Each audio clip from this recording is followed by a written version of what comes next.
Bonjour, je suis Renaud de coursdegolf.net. Bienvenue dans cette vidéo sur un parcours très particulier ici en Argentine. Un parcours qui s'appelle Desafío. Et je voulais vous présenter un Français qui travaille ici en Argentine depuis 10 ans. Oui, 10 ans.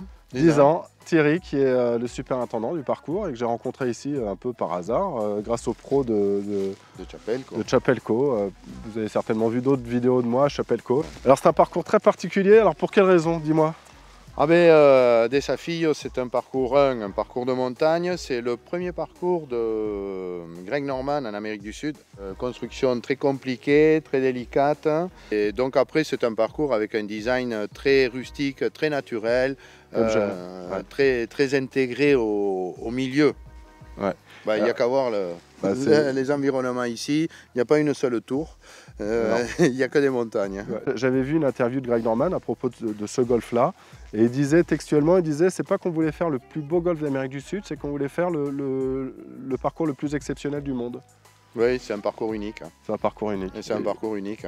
Par son design, c'est un parcours vraiment exceptionnel. Il échappe encore au classement parce que c'est encore un 9 trous. Exactement. Et on sera en 18 d'ici quelques années. Exactement. On l'espère. Les 9 autres sont dessinés. Un peu plus haut. Un peu plus haut. Elles sont encore plus en altitude. Plus en altitude. Ici, on est à 900 et quelques mètres à peu près.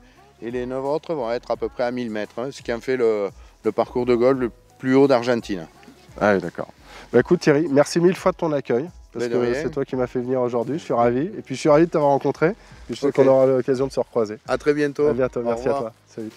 Bien, attaquons maintenant l'aspect technique de cette vidéo. Alors cette vidéo est en fait la première d'une série de 5 vidéos que j'ai tournées aujourd'hui, dans lesquelles je vais décomposer chacune des étapes importantes du swing. Aujourd'hui, enfin sur cette vidéo, on va parler du takeaway, ce qu'on appelle nous en France le démarrage du swing. Mais juste avant de commencer, n'oubliez pas, il y a 2 choses que vous devez faire. La première, c'est vous abonner à ma chaîne YouTube si ce n'est pas déjà fait, en cliquant sur le petit lien rouge là, qui apparaît, le petit logo rouge qui apparaît en bas à droite de votre écran. Et la deuxième, c'est de vous abonner à ma newsletter en cliquant sur l'information en haut à droite de votre écran.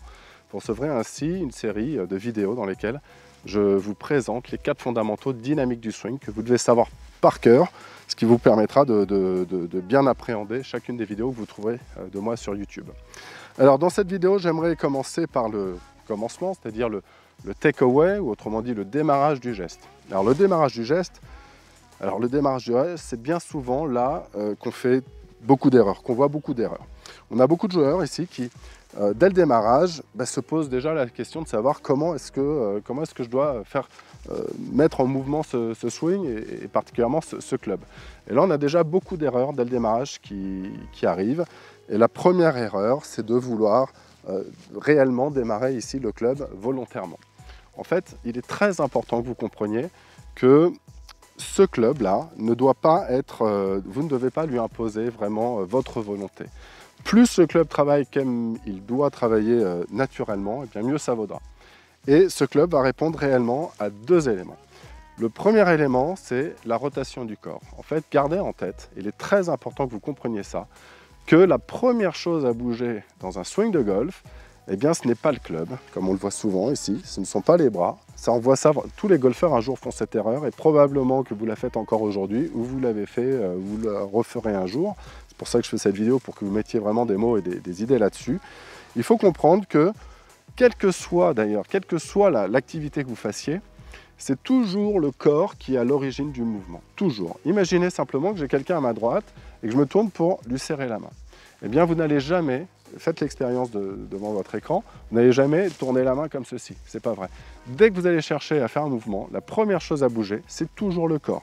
Si je tourne à droite, je vais toujours commencer par tourner mon corps et ensuite serrer la main. Si je lance une balle à la main, c'est toujours le corps qui va démarrer et la main qui va suivre. Si je suis au tennis, c'est toujours le corps qui démarre et la raquette qui suit. Eh bien, au golf, c'est exactement la même chose. Il est fondamental que vous compreniez ça. Cette vidéo est très importante pour ça.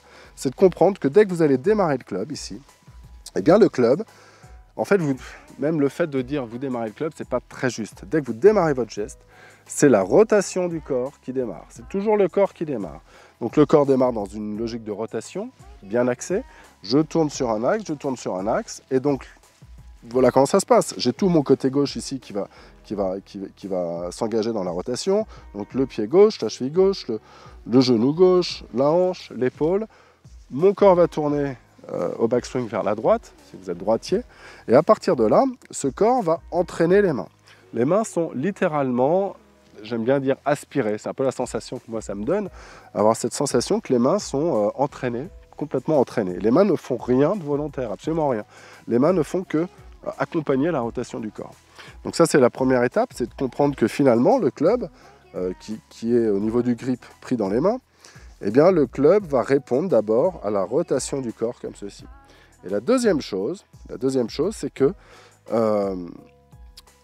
la tête de club, le club est quand même une tige lestée, la tête de club, elle, va parfaitement répondre à la gravité. Le club est le swing de golf. En français, on devrait dire le balancier de golf. Les Canadiens le disent comme ça, c'est un balancier de golf ou une oscillation. Mais dans la notion de balancier, la gravité est très très importante. Le club ici ne fait que répondre à la gravité. C'est-à-dire que ce club n'a pas envie de s'échapper comme ça à la gravité.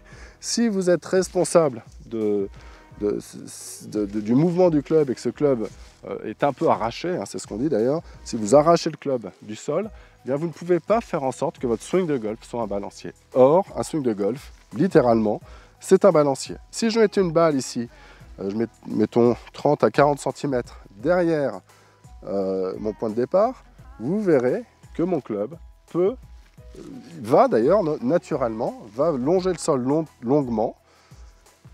Hein, donc le corps tourne, les mains sont attirées par la rotation et le club, lui, est attiré par la gravité. À partir du moment où vous comprenez ça, votre plan de swing, hein, vous le voyez bien sur ce plan-là, et votre plan de swing sera respecté. Alors ça peut vous donner l'impression d'être un peu extérieur, mais pas du tout. Hein, ce qui nous donne cette impression d'être, ce qui nous fait faire souvent cette action de poignet qui nous met beaucoup trop à l'intérieur pour ensuite revenir par-dessus, eh bien c'est simplement cette volonté d'arracher le club.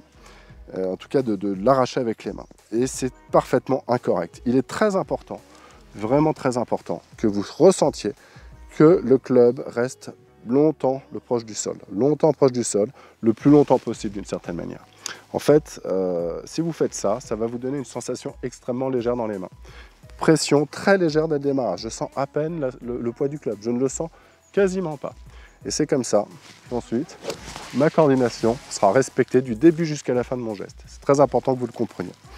Alors, je me mets en place.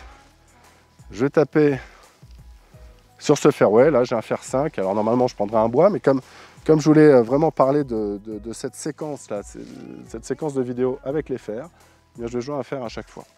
Allez, on y va. Alors, je démarre en premier lieu mon corps. Mes mains relâchent. D'ailleurs, vous voyez que ce démarrage avec un petit peu de retard, on voit ça chez certains joueurs, chez Montgomery par exemple, et même Bobby Jones faisait très souvent ça. Bobby Jones aimait vraiment beaucoup ça.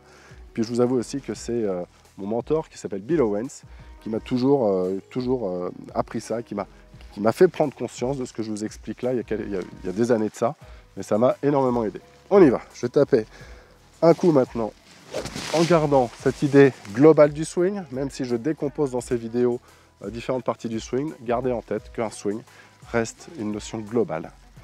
On y va.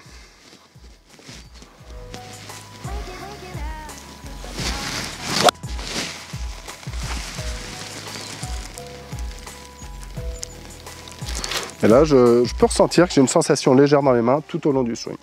On se retrouve dans la prochaine vidéo dans laquelle je vais parler un petit peu plus précisément du backswing, c'est-à-dire de la montée comme on dit, mais j'aime pas trop dire le mot montée, je vous expliquerai pourquoi. On se retrouve dans la prochaine vidéo.